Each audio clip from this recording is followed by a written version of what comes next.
Halo guys, welcome back to Korea Ramit bersama orang Korea yang medok. Jujur, tahun 2023 ini kayaknya udah banyak banget follow-follow dari Indonesia yang datang ke Korea. Dan aku ngerasa mungkin video ini agak telat, tapi lebih baik telat daripada sama sekali enggak. Di video kali ini, aku mau ngasih tips yang bakal mempermudah dan juga bisa jadi menghemat biaya perjalanan follow-follow waktu liburan di Korea.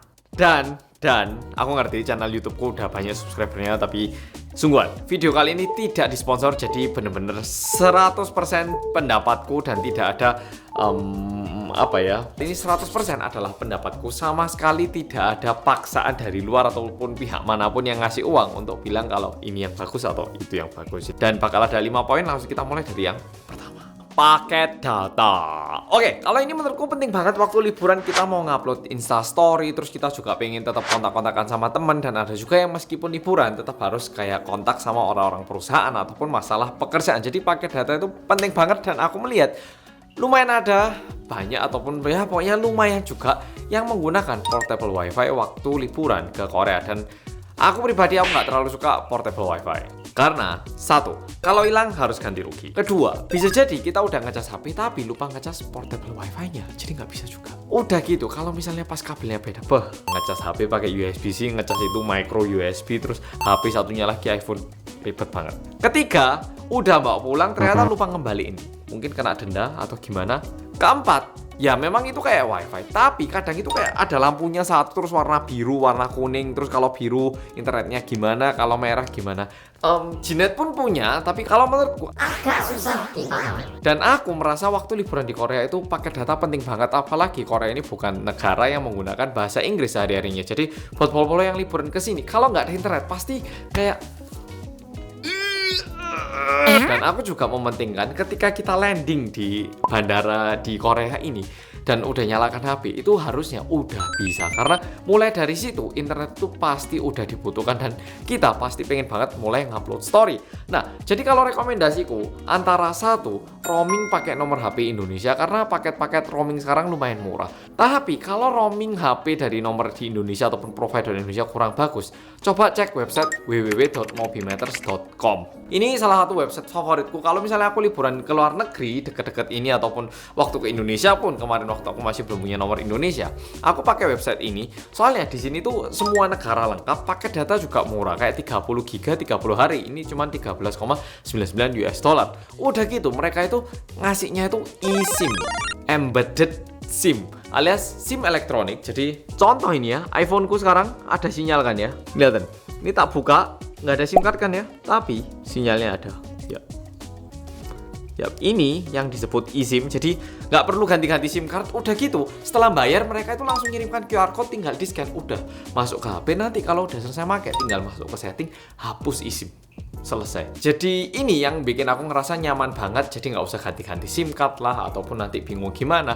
Tapi minusnya satu, kalau pengguna iPhone, mulai iPhone SE 2 ke atas itu udah bisa semua. Cuman kalau misalnya pengguna HP Android, please cek dulu HP-nya yang bisa yang mana, karena setauku di Indonesia pun ya, misalnya Galaxy S22 yang di Korea bisa, Galaxy S22 di Singapura bisa, tapi bisa jadi yang di Indonesia nggak bisa. Jadi please cek dulu HP yang Anda gunakan support nggak eSIM. Kalau support baru beli, oke? Jangan sampai udah beli ternyata HP kamu nggak support eSIM. Nah, kalau udah gitu enak banget, tinggal ngecas HP dan bisa digunakan seperti HP biasa. Kedua, udah nyampe di Korea, sesampainya di Korea, please beli T-Money dulu. T-Money ini sebenarnya merupakan nama kartu yang digunakan untuk transportasi umum di Korea. Kalau di Indonesia dinamakan apa ya?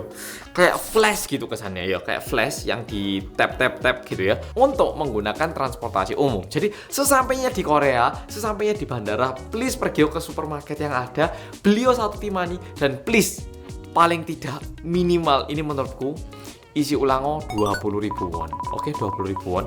Paling nggak 2 atau 3 hari ke depan itu aman gitu loh. Jangan sampai hari ini nyampe ke hotel terus habis. Terus mau kemana bingung lagi harus ngisi ulangnya di mana. Jadi aku merekomendasikan ngisi ulang 20.000. Dan juga T-Money ini ya, ini satu info penting. Kalau misalnya naik bis ya, bis yang di Korea yang warna biru, warna hijau itu, kalau naik bis, satu kartu ini bisa digunakan oleh banyak orang. Jadi misalnya kita keluar dari hotel, jalan-jalan, terus udah agak jauh, pengen pulang naik bis, tapi kartunya cuma satu, nggak masalah. Waktu naik bis bilang, three people gitu aja, atau three person, atau we are three gitu. Nah kalau gitu Pak supirnya itu bakal ngeklik di mesinnya aja itu habis gitu. Ongkosnya yang 1.200 itu bakal jadi 3.600 lalu tap. Untuk bis itu bisa digunakan oleh banyak orang dengan satu kartu. Tapi kalau kereta bawah tanah ataupun kereta itu nggak bisa. Jadi please per orangnya beli satu. Tapi kalau ketinggalan bis masih bisa. Bahkan bis dari bandara ke kota yang sekali naik 10.000 won itu juga bisa kayak 5 orang gitu. Bisa asalkan saldonya cukup. Makanya tak sarankan paling tidak sekitar 20 sampai 30 ribuan. Nanti kalau misalnya dirasa ternyata agak sisa itu juga bisa refund di supermarket, mau refund gitu. Cuman aku jarang ngeliat orang yang ngelakuin, jadi bisa jadi staff supermarket agak bingung, atau juga bisa dilakukan di stasiun kereta bawah tanah situ. Tapi juga jarang yang ngelakuin. Jadi mendingan isi sekali secukupnya kayak 20 ribu atau 30 ribu. Nanti kalau dirasa kurang please isi ulang. Kalau misalnya ternyata kamu lebih sering naik taksi, ya udah jangan isi ulang lagi. Yang ini tambahan, aku nggak bakal bilang ini adalah satu poin tambahan, yaitu install Kakao T juga aplikasi. Ini untuk naik taksi karena di Korea itu Uber nggak ada, Grab nggak ada, Gojek juga nggak ada. Jadi please install Kakao T, itu satu-satunya aplikasi yang bisa bukan satu-satunya, salah satu aplikasi yang paling digunakan banyak oleh orang Korea. Jadi kayak kemarin pun ada temennya Jinet ke Korea terus ke rumahku main bentar gitu. Nah mereka kita pesankan taksi biasa dari rumahku ke hotelnya itu kena 50 ribuan. Terus aku mikir, wah Agak aneh ya, mungkin macet atau gimana. Nah, terus kayak beberapa hari setelah itu dia datang ke rumahku, tak pesankan pakai Kakao T. Tapi kalau pakai Kakao T ini tempat berangkat sampai tujuan itu udah muncul perkiraan ongkosnya berapa, lalu perjalanannya pun bisa kita lihat. Jadi misalnya kalau udah pesan taksi, tahu tujuannya di mana, itu kita bisa ngeliat gitu loh, taksinya muter atau enggak, dan juga ongkos perkiraannya berapa. Kalau terlalu aneh bisa kita tanyakan gitu loh paling tidak. Dan biasanya kalau udah pakai itu mereka nggak bakal aneh-aneh. Nah kayak kemarin itu waktu dipesankan taksi biasa 50 ribu, waktu pakai aplikasi itu jadinya 29 ribu. Jadi mencegah pemalsuan biaya taksi. Ketiga, masalah uang. Nah, uang ini tentu kalau ditanya jumlahnya, setiap orang agak beda, jadi agak susah jawabnya. Dan aku juga nggak mau bilang bahwa oh banyak yang penting, nanti bisa dibawa pulang kalau pulang. Itu kan juga repot, jadi aku lebih nyarankan pakai kartu. Apalagi kalau misalnya Polo punya kartu kredit ataupun kartu yang nambah poin gitu ya, semakin dipakai dapat poin, itu lebih menguntungkan lagi. Dan ditambah lagi uang cash mungkin 1-2 juta rupiah untuk makan street food ataupun beli barang-barang kecil di pasar. Kalau di Korea dari restoran kecil sampai besar pasti mereka itu bisa dibayar pakai kartu. Dan di Korea sendiri kita keseharian lebih sering bayar pakai kartu. Jadi yang punya toko pun pasti kayak sangat siap gitu loh untuk menghadapi orang-orang yang bayar pakai kartu. Dan enaknya lagi kalau misalnya Polo shopping ke Myeongdong ataupun kemanapun, kan turis pasti ada yang namanya tax refund ya toh. Kalau tax refund pakai kartu enaknya nanti setelah belanja terus di bandara kita klaim tax refund, uangnya yang berapa itu akan masuk ke rekening. Kalau nggak dikasih cash, nanti di bandara itu ada cash sisa lagi. Wah ini nanti nggak kepake lah, terus nanti ke rumah masuk di mana, masuk lemari nggak kepake, jadinya kayak buang uang gitu. Jadi menurutku kartu itu jauh lebih efektif. Dan kalau misalnya Polo bawa uang cash, terus mau nuker uang bingung di mana, ini tak beritahu.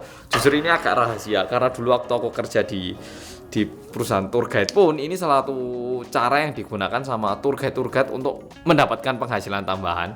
Jadi biasanya kalau misalnya 100 US dollar itu rupiahnya 1,2 juta rupiah misalnya ya. Sedangkan kalau kita ke bank mungkin 100 US dollar ini 1,9 juta gitu kan, pasti ada bedanya dikit, yaitu keuntungannya banknya ya toh. Nah, tempat yang kursnya paling bagus itu ada di Myeongdong, lebih tepatnya di depannya Kedutaan Besar Cina. Di situ ada satu kayak kios gitu ya, kios kecil di pojokan itu yang paling bagus kursnya. Bener-bener kalau di internet 100 US dollarnya 1,2 juta, mungkin di situ tuh 100 US dollar itu 1,97 segitunya, sangat mirip sama di internet. Jadi please pergi ke sana. Dulu waktu aku kerja di perusahaan-perusahaan tour guide itu banyak juga tour guide yang bilang gini ke tamu, oh butuh uang Korea ya udah, berapa US dollar mau tukarnya, ya udah ini sekarang 1,9 ya udah saya kasih 1,9 gitu. nah ke sana ternyata kursnya 1,92, jadi mereka untung kayak 20 ribuan sampai 50 ribuan setiap kali nukerin uang ke tamu-tamunya. Jadi please ke sana.